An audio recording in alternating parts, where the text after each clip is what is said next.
జనరల్గా కళ్ళు అనడానికి అనగానే హైదరాబాద్ ప్రాంతంలో అక్కడో ఇక్కడో చెట్లు లేవు కదా కల్తీ కదా అనుకునే భావం నుంచి పోవడానికి కొంతమంది కులంతో సంబంధం లేదు ఎవరైనా వనం పెంచుకోవచ్చు అనేది వెనుకటి నుంచి ఉంది.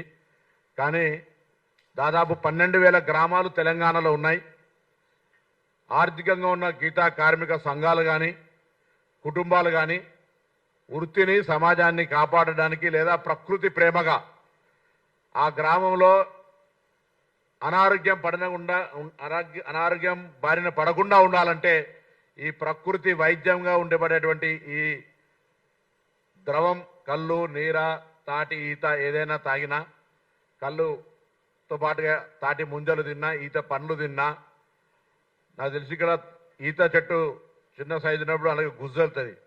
అది దాన్ని కొట్టడం నిషేధం ఎందుకంటే చెట్టు చనిపోతుంది. దాని తర్వాత అది ఉండేటువంటి ఒక చక్కెర దాని యొక్క సాటిస్ఫాక్షన్ అవన్నీ కూడా ఉండే పరిస్థితుల్లో ప్రభుత్వం తరఫున కూడా ఎట్లయితే బార్స్ అండ్ రెస్టారెంట్స్ ఉన్నాయో నేను ప్రత్యేకించి అందరికీ కూడా లేఖ రాయబోతాను. ఇక్కడ పడేటువంటి అన్ని రకాల మేజర్ హోటల్స్లో కూడా వారన్నారు తెలంగాణ డ్రింక్ కళ్ళుగా తాటి కళ్ళును చేయాలనేటువంటి వారు కోరడం కూడా పొద్దున కోరినారు. తప్పకుండా డిస్కషన్ చేసే ప్రయత్నం చేస్తాం. ప్రభుత్వంలో ఒక గౌడుగా రాజకీయాలు లేదా మంత్రిగా వీటన్నిటికంటే ఎక్కువ గీతా కార్మికులకు సంబంధించి లేదా సమాజంలో అందరికీ ఆరోగ్యానికి ఉపయోగపడేటువంటి పానీయంగా దీన్ని భవిష్యత్తులో ప్రజలకు అవగాహన కలిగించి దీని అనేక ఔషధ గుణాలు ఉన్నాయి, వైద్యానికి ఉపయోగపడే రకమైనటువంటి గుణాలు ఉన్నాయి, ప్రకృతి రీత్యంగా దొరికేటువంటిది. ఇక్కడ ఈరోజు గ్రామీణ ప్రాంతాల్లో చాలామంది మీరు పెద్ద పెద్ద మనుషులు తీసుకుంటే 80-90 ఏళ్ళు వచ్చినా వాళ్ళు గట్టిగా స్ట్రాంగ్ ఉండడానికి ప్రతిరోజు నిత్యం వాళ్ళు కళ్ళు తాగి ఉండడం వల్ల అనేటువంటి అనేకమైనటువంటి సైంటిఫిక్ ఆధారాలు ఉన్నాయి.